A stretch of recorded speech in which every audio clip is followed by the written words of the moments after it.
പുതിയൊരു വീഡിയോയിലേക്ക് എല്ലാവർക്കും സ്വാഗതം. എനിക്ക് താല്പര്യമില്ലെങ്കിൽ എന്തായാലും ഞാൻ പിന്നെ അങ്ങനെ അനിയനെ ബുദ്ധിമുട്ടിക്കില്ല എന്ന് അനാമിക പറയുന്ന സമയത്ത് എന്നാൽ പിന്നെ നമുക്ക് ഈ സംസാരം ഇവിടെ നിർത്താമെന്നൊക്കെ അനി പറയാണ് കേട്ടോ. പിന്നീട് ഇങ്ങനെ പറയുന്നുണ്ടായിരുന്നു അനാമിക, അനന്തപുരിയിലെ മൂർത്തി സാർ ഒരു വാക്ക് പറഞ്ഞാൽ അതിൽ നിന്ന് മാറില്ല എന്ന നാട്ടുകാരുടെയൊക്കെ സംസാരം.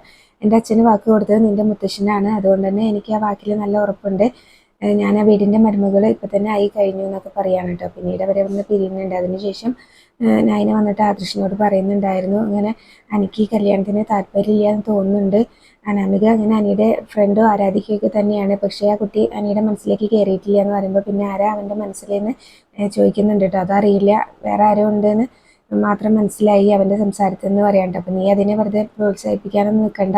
ഇങ്ങനെ അനാമികയുടെ അച്ഛന് വാക്ക് കൊടുത്തത് മുത്തശ്ശനാണ്, ഇനി അത് മാറ്റാനൊന്നും പറ്റില്ല എന്ന് പറയുന്നുണ്ട് കേട്ടോ.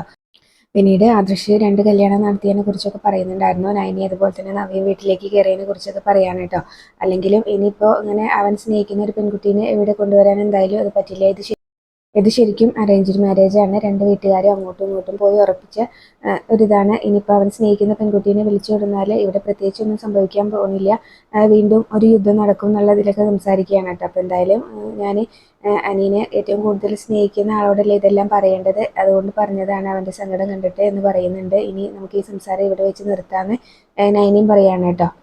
പിന്നീട് നന്ദു ആണെങ്കിൽ സങ്കടപ്പെട്ടുകൊണ്ടിരിക്കുകയാണ്. അനി ഇങ്ങനെ അന്നിങ്ങനെ സീരിയസ് ആയിട്ട് കാര്യങ്ങൾ സംസാരിക്കണം എന്ന് പറഞ്ഞപ്പോൾ അനീനെ ഒഴിവാക്കിയിട്ട കാര്യങ്ങളൊക്കെ തന്നെയാണ് കേട്ടോ ഓർക്കുന്നത്. അപ്പോൾ എൻ്റെ മനസ്സിലൊരു പ്രണയം ഉണ്ടായിട്ട് ഞാനത് പ്രണയിക്കുന്ന ആളോട് തുറന്ന് പറഞ്ഞില്ലല്ലോ, അതാണിപ്പോൾ എനിക്ക് ഇത്രയും വേദന ഉണ്ടാവാനുള്ള കാരണം. ശരിക്കും പറഞ്ഞാൽ ആരോടെങ്കിലും പ്രണയം തോന്നിയാൽ അത് തുറന്ന് പറയണമെന്ന് വെറുതെ അല്ല എന്നൊക്കെ പറഞ്ഞിങ്ങനെ ചിന്തിച്ചുകൊണ്ട് ഇങ്ങനെ നിൽക്കുകയാണ് കേട്ടോ. അനീനെ കുറിച്ച് തന്നെയാണ് ഇങ്ങനെ ചിന്തിക്കുന്നത്. അതുകൊണ്ടല്ലേ എനിക്കിപ്പോൾ ഇത്ര വേദന ഉണ്ടാവുന്നത് എന്നൊക്കെ ആലോചിക്കുന്നുണ്ട്. അപ്പോൾ എപ്പോഴാണോ എന്താണോ എന്നറിയില്ല, അനി എപ്പോഴും എൻ്റെ മനസ്സിലേക്ക് കയറി കൂടി എന്നൊക്കെ ഇങ്ങനെ ആലോചിക്കുന്നുണ്ട്. പിന്നീട് ഒരു ബുക്കിൽ നിന്ന് ഒരു ഫോട്ടോ ഒക്കെ എടുക്കുന്നുണ്ട് കേട്ടോ. അപ്പോൾ അനിയുടെ ഫോട്ടോ ആയിരിക്കും, അതിൻ്റെ ബാക്കിൽ ഐ ലവ് യു എന്നൊക്കെ എഴുതിയിട്ടുണ്ടാവും. അപ്പോൾ ഈ ഫോട്ടോയുടെ ബാക്കിൽ ഞാൻ ഐ ലവ് യു എന്ന് എഴുതി, പക്ഷേ അത് ഞാൻ ആ ആളോട് തുറന്നു പറഞ്ഞില്ലല്ലോ എന്നൊക്കെ ഓർത്തിട്ട് ഭയങ്കര സങ്കടത്തിലാണ് കേട്ടോ. അതാണല്ലോ ഞാനിപ്പോൾ അനുഭവിച്ചുകൊണ്ടിരിക്കുന്നത് എന്നൊക്കെ ഇങ്ങനെ ഓർത്ത് സങ്കടപ്പെടുന്നുണ്ട്. അതുപോലെ തന്നെ പിന്നീട് ഒരു പുരുഷനും എൻ്റെ മനസ്സ് ഇതുവരെ കീഴടക്കിയിട്ടില്ലല്ലോ, പക്ഷേ ഇത് എപ്പോഴോ സംഭവിച്ചു പോയി, അതെപ്പോഴാന്ന് പോലും എനിക്കറിയില്ല എന്നൊക്കെ ഇങ്ങനെ ഓർത്തുകൊണ്ട് നിൽക്കുകയാണ്. അപ്പോഴേക്കും കനക നന്ദു എന്ന് വിളിച്ചിട്ട് അങ്ങോട്ട് ചെല്ലുന്നുണ്ട് കേട്ടോ. അപ്പോഴേക്കും ഫോട്ടോ തലണയുടെ അടിയിൽ ഒളിപ്പിക്കുന്നുണ്ട്. അപ്പോൾ നന്ദുവിൻ്റെ പരിങ്ങലൊക്കെ കണ്ടിട്ട് കനക ചോദിക്കുന്നുണ്ട് കേട്ടോ, നിനക്ക് എന്തോ ഒരു പരിങ്ങൽ എന്നൊക്കെ ചോദിക്കുന്നുണ്ട്. ഒന്നുമില്ല എന്ന് പറയും കേട്ടോ. അപ്പോൾ നീ എന്താ ഒന്നും കഴിക്കാത്ത, ഇതുവരെ ഒന്നും കഴിച്ചില്ലല്ലോ എന്ന് പറയുന്ന സമയത്ത്, അല്ലെങ്കിൽ നിനക്കൊരു ആനേനെ തിന്നാനുള്ള വിശപ്പൊക്കെ ഉണ്ടാവേണ്ടതാണല്ലോ, അപ്പോൾ ഞാനിപ്പോൾ പഴയ പോലെ എക്സസൈസ് ഒന്നും ചെയ്യുന്നില്ലല്ലോ എന്നിങ്ങനെ നന്ദു പറയും. അതെന്താ ചെയ്യാത്തത്, അല്ലെങ്കിൽ നിനക്ക് മേലെ അനങ്ങാതെ ഇരുന്നാൽ എന്തോ നഷ്ടപ്പെട്ടു പോയ പോലെയൊക്കെ ആണല്ലോ, അല്ലെങ്കിൽ എക്സസൈസ് ചെയ്തില്ലെങ്കിൽ നീ ആരോടെങ്കിലും അടിയെങ്കിലും ഉണ്ടാക്കുമല്ലോ, ഇപ്പോൾ അതൊന്നും ഇല്ലാത്തതെന്നൊക്കെ ചോദിക്കുന്നുണ്ടായിരുന്നു കേട്ടോ. അപ്പോൾ നന്ദുവിൻ്റെ സങ്കടം കണ്ടിട്ട് എന്താ തുറന്ന് പറയുന്നൊക്കെ പറയുന്ന സമയത്ത് പിന്നീട് കനക ചോദിക്കുന്നുണ്ട്, ചേച്ചിമാരുടെ കാര്യം ഓർത്തിട്ടാണെന്ന്. അപ്പോൾ നന്ദു പറയുന്നുണ്ട്, നയന ചേച്ചിയുടെ കാര്യത്തിൽ എനിക്ക് നല്ല വിഷമമുണ്ട് എന്ന്. അപ്പോൾ അത് അച്ഛനും ഒക്കെ അങ്ങനെ തന്നെയല്ലേ, അമ്മയ്ക്കൊക്കെ അങ്ങനെ തന്നെയാണ്. നയനമോളെ ഇങ്ങോട്ട് കൊണ്ടുവരാൻ നിന്നതല്ലേ നമ്മൾ, പക്ഷേ ഇങ്ങനെ മൂർത്തി സാറിൻ്റെ കാര്യം ഓർത്തിട്ടല്ലേ അവിടെ തന്നെ നിർത്തിയത് എന്നൊക്കെ പറയുന്നുണ്ടായിരുന്നു കേട്ടോ. അപ്പോൾ അതുകൊണ്ട് തന്നെ പിന്നീട് ഇങ്ങനെ നന്ദുവിനോട് കാര്യങ്ങൾ പറഞ്ഞ് മനസ്സിലാക്കുന്നുണ്ട്. അതുകൊണ്ടാണ് പറയുന്നത്, ഇനിയിപ്പോൾ നമ്മുടെ ഒപ്പം നിൽക്കുന്ന ആളുകൾ തന്നെ നമുക്ക് ഇങ്ങനെ വന്നാൽ മതി, മോളുടെ കാര്യത്തിൽ ഇനി അങ്ങനെ എടുക്കുള്ളൂ എന്നൊക്കെ പറയാൻ കേട്ടോ. അപ്പോൾ ഞാൻ വിചാരിച്ച പോലെ കോടീശ്വരന്മാരുടെ വീട്ടിലേക്കാണ് 2 പേരും പോയത്, പക്ഷേ അനുഭവത്തിൻ്റെ വെളിച്ചത്തിൽ നിന്ന് പറയാൻ നമുക്ക് ഒപ്പം നിൽക്കുന്നവരെ നമുക്ക് പറ്റുള്ളൂ. അങ്ങനെയാകുമ്പോൾ ഇങ്ങനെ അച്ഛനും അമ്മയ്ക്കും എപ്പോൾ വേണമെങ്കിലും നന്ദൂട്ടൻ്റെ അടുത്തേക്ക് വരാം, നന്ദൂട്ടൻ്റെ ഭർത്താവിനെയും കൊണ്ട് ഇങ്ങോട്ടും വരാം എന്നൊക്കെ ഇങ്ങനെ പറയുന്നുണ്ട് കേട്ടോ. അപ്പോൾ നന്ദു വീണ്ടും മനസ്സിൽ ഓർക്കുന്നുണ്ട് കേട്ടോ, അമ്മയ്ക്ക് ഇങ്ങനെ ചിന്തിക്കുന്ന സ്ഥിതിക്ക് ഇനിയിപ്പോൾ ഞാനിങ്ങനെ അതിലിങ്ങനെ ഇതാക്കുന്നതുകൊണ്ട് എനിക്ക് ഇങ്ങനെ ഒരു പ്രസക്തി ഇല്ലല്ലോ എന്നൊക്കെ പറയുന്നുണ്ട്. അനാമികയുടെ കാര്യത്തിലാണ് കേട്ടോ. അനാമികയും അതുപോലെ തന്നെ അവളുടെ അമ്മയൊക്കെ സത്യം പറഞ്ഞാൽ അനന്തപുരി തറവാട്ടിലേക്ക് ഇടിച്ചു കയറിയെന്നല്ലേ പറയേണ്ടത്. അതുപോലെ തന്നെ എനിക്കും എന്നോട് സ്നേഹമൊക്കെ ഉണ്ട് എന്നൊക്കെ ഇങ്ങനെ നന്ദു നേരത്തെ തന്നെ ഓർക്കുന്നുണ്ടായിരുന്നു കേട്ടോ. പിന്നീട് എന്തായാലും നന്ദു പറയുന്നുണ്ടായിരുന്നു, ഞാനൊന്ന് പുറത്ത് പോയിട്ട് വരാമെന്ന് പറയാണ് കേട്ടോ. മോള് പുറത്ത് പോകുന്നത് അമ്മയ്ക്ക് പേടി തന്നെയാണ്, പക്ഷേ ഇപ്പോൾ എന്തായാലും അമ്മ തടയുന്നില്ല. മോൾ ഇവിടെ ഇങ്ങനെ ചടഞ്ഞുകൂടിയിരിക്കുന്നതിലും നല്ലത് ഫ്രണ്ട്സിൻ്റെ കൂടെയൊക്കെ ഒന്ന് പോയി സംസാരിച്ചിട്ടൊക്കെ ഒന്ന് വാന്ന് പറഞ്ഞിട്ട് അവിടുന്ന് പറഞ്ഞയക്കുകയാണ് കേട്ടോ. പിന്നീട് ബെഡ്ഷീറ്റൊക്കെ എടുക്കുന്നുണ്ട്. ഇതൊക്കെ കുറേ ദിവസമായല്ലോ അലക്കിയിട്ട് എന്ന് പറയും. അപ്പോഴാണ് കേട്ടോ അവിടെ ആ ഫോട്ടോ കാണുന്നത്.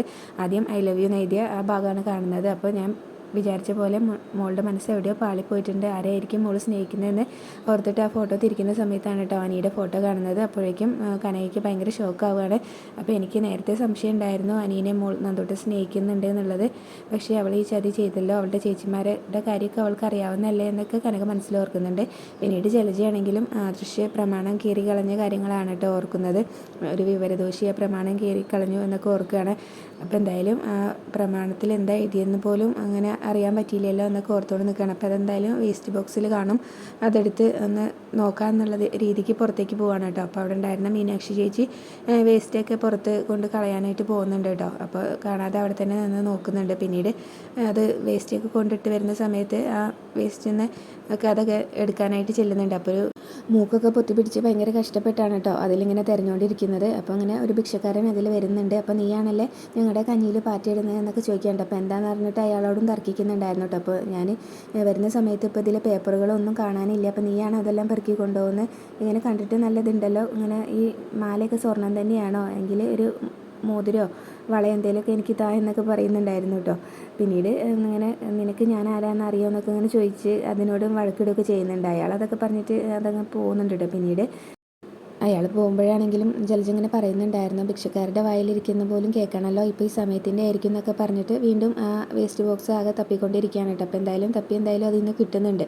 പിന്നീട് അതും കൊണ്ട് മുകളിലേക്ക് അങ്ങ് കയറി പോവാണ്. അപ്പോൾ അബി ഇങ്ങനെ അവിടെ ഇരിക്കുന്നുണ്ടാവും. അബി കാണുന്നുണ്ടായിരുന്നു കേട്ടോ ജലജ അങ്ങനെ കയ്യിലെന്തോ പിടിച്ചുകൊണ്ട് പോകുന്നതൊക്കെ. അമ്മയ്ക്ക് എന്തോ ഒരു കള്ളത്തരുണ്ടല്ലോ, അമ്മ എന്താ ഇങ്ങനെ പമ്മി പോകുന്നതെന്നൊക്കെ ഓർക്കുന്നുണ്ട് കേട്ടോ. അപ്പോൾ ജലജയാണെങ്കിലും ആരെങ്കിലും കാണുന്നുണ്ടോ എന്നൊക്കെ നോക്കിയിട്ടാണ് പോകുന്നത്. അപ്പോൾ അബി അത് കാണുകയും ചെയ്യുന്നുണ്ടായിരുന്നു. പിന്നീട് ആദർശ് ഇങ്ങനെ ഫോണിലൂടെ ആരോടോ സംസാരിക്കുന്നുണ്ടായിരുന്നു. ഇപ്പോൾ പുതിയ ഡിസൈനൊന്നും വേണ്ടെന്നാണ് തീരുമാനിച്ചിരിക്കുന്നത്, ഇപ്പോൾ എന്തായാലും കാഷ്വലായിട്ടുള്ളതൊക്കെ ഉണ്ടല്ലോ, അത് മതി, സെയിലും നടക്കുന്നുണ്ട് എന്നൊക്കെ ഇങ്ങനെ സംസാരിച്ചുകൊണ്ടിരിക്കുകയാണ് കേട്ടോ. അപ്പോൾ നൈന അവിടേക്ക് വരുന്നുണ്ട്. അപ്പോൾ നൈനയോട് എന്താണെന്ന് ചോദിക്കും. നൈന ഫോൺ എടുക്കാനാണെന്ന് പറയുമ്പോൾ അതെന്താ കയ്യിൽ വെച്ച് നടന്നൂടെ, എപ്പോഴും ഇങ്ങനെ മുഖം കാണിക്കാതിരിക്കുന്നത് തന്നെയാണ് നല്ലത് എന്നൊക്കെ പറഞ്ഞിട്ട് നൈനയോട് അങ്ങ് ദേഷ്യപ്പെടുകയാണ് കേട്ടോ. അപ്പോൾ നൈന ഞാൻ ശ്രമിക്കുക എന്നൊക്കെ പറഞ്ഞ് അവിടെ നിന്ന് പോയിട്ട് തിരിഞ്ഞിട്ട് വീണ്ടും ചോദിക്കുന്നുണ്ട്, കഴിക്കാനോ കുടിക്കാനോ എന്തെങ്കിലും എടുക്കണമെന്ന്. ആ കുടിക്കാൻ എന്തെങ്കിലുമൊക്കെ എടുക്ക്, അതിൽ കുറച്ച് വിഷം കൂടെ കലക്കിത്താ എന്നൊക്കെ പറയുകയാണ് കേട്ടോ. അപ്പോൾ നൈനയ്ക്കാണെങ്കിലും ആകെ സങ്കടമാവുന്നുണ്ട്. എനിക്ക് എന്തെങ്കിലും വേണമെങ്കിൽ ഞാൻ അവിടെ വന്ന് പറഞ്ഞോളാം, ഇടയ്ക്ക് അതിങ്ങനെ ചോദിച്ച് ഇങ്ങോട്ട് വരണ്ട എന്നൊക്കെ പറഞ്ഞ് ദേഷ്യപ്പെടുകയാണ്. പിന്നീട് ജലജയാണെങ്കിൽ പ്രമാണം കീറിയതെല്ലാം അങ്ങനെ ഒരുമിച്ച് വെച്ച് ഇങ്ങനെ നോക്കിക്കൊണ്ടിരിക്കുകയാവും കേട്ടോ. അപ്പോഴാണ് അബി റൂമിലേക്ക് വരുന്നത്. അമ്മ എന്താ ചെയ്യുന്നതെന്നൊക്കെ ചോദിച്ചിട്ട്. അപ്പോൾ നീ അത് കണ്ടായിരുന്നോ എന്നൊക്കെ ചോദിക്കുന്നുണ്ട്. അപ്പോൾ പ്രമാണം വേസ്റ്റിൽ നിന്ന് എടുക്കാൻ പോയതാണ് എന്നൊക്കെ പറയുന്ന സമയത്ത് എന്നോട് പറഞ്ഞാൽ മതിയായിരുന്നല്ലോ, ഞാൻ എടുത്ത് തരുമായിരുന്നല്ലോ എന്നൊക്കെ പറയുന്നുണ്ട് കേട്ടോ. ആ ഈച്ചരിക്കുന്ന വേസ്റ്റിൽ നിന്നാണ് ഞാൻ ഇതെല്ലാം എടുത്തുകൊണ്ട് വന്നത്, നീയാണെങ്കിൽ മൂക്കും പൊത്തി അവിടെ നിന്ന് അങ്ങ് തിരിച്ചു പോകുന്നതിന്, കാരണം നീ ഒരു മണ്ടനാണല്ലോ എന്നൊക്കെ പറഞ്ഞിട്ട് കളിയാക്കുകയാണ് കേട്ടോ. പിന്നീട് എന്തായാലും അത് ഇങ്ങനെ അച്ഛൻ എന്താ എഴുതി വെച്ചിരുന്നെങ്കിലും അറിയാലോ എന്നൊക്കെ പറഞ്ഞിട്ട് അതിങ്ങനെ കൂട്ടിച്ചേർത്ത് ഒക്കെ വെക്കുന്നുണ്ട് കേട്ടോ. അപ്പോൾ എന്തായാലും ഒരു ഭാഗം നഷ്ടപ്പെട്ടിട്ടില്ല എന്നൊക്കെ പറഞ്ഞ് അത് വായിക്കുന്നുണ്ട്.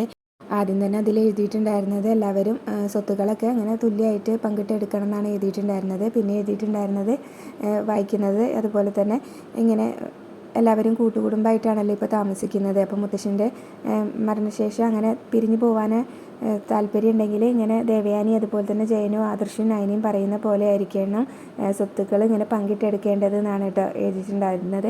അവരുടെ വാക്ക് അവസാനത്തെ വാക്കായിരിക്കും എന്നൊക്കെ എഴുതിയിട്ടുണ്ടായിരുന്നു. അത് കാണുമ്പോൾ തന്നെ ജലജയ്ക്ക് ദേഷ്യം വരുന്നുണ്ടായിരുന്നു കേട്ടോ.